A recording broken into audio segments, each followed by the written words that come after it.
Let's do a walk around on Cats and Dog Street.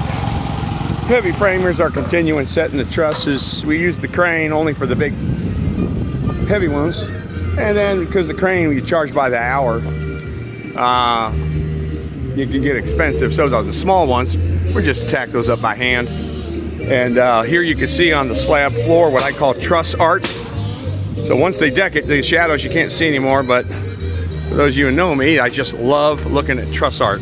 I had a customer a long time ago, knew that I loved it, and she was a photographer. She came out with a camera, and she gave me a bunch of black and white photographs of the truss art. It's beautiful. I got it in my hobby room. It's really well done. And here, this lot, this is what underground plumbing looks like.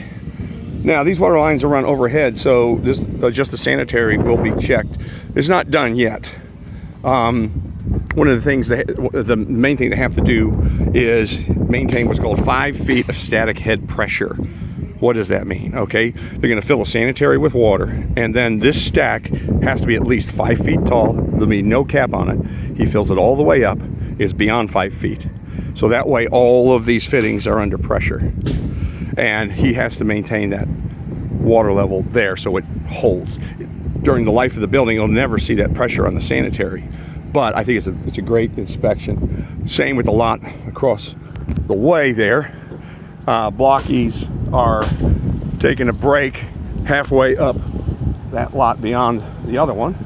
Now, we got that storm came through here, so we don't fly trusses in that wind. It's ridiculously dangerous.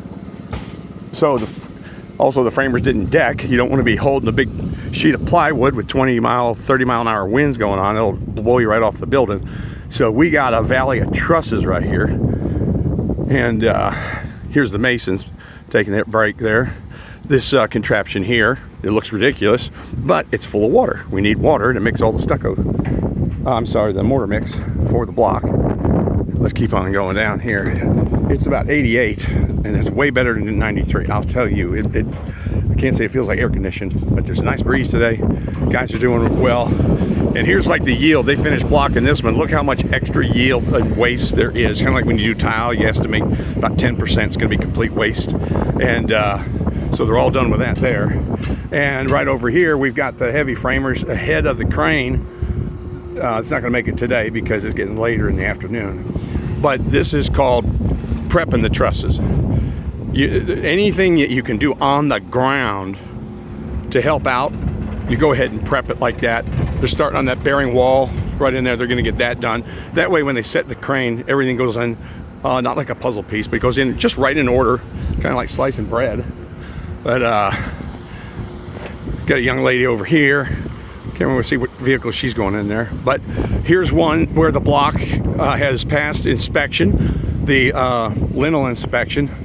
Remember I said about those little holes at the bottom, like here, where all the steel gets connected with the steel coming from the slab?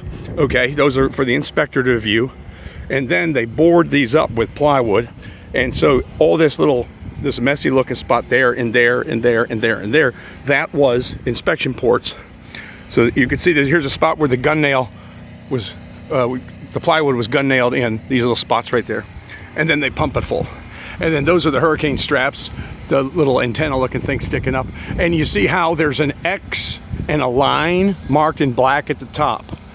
The line tells the guy pumping the lintel, that's where the hurricane strap goes. The X denotes where the truss is gonna land.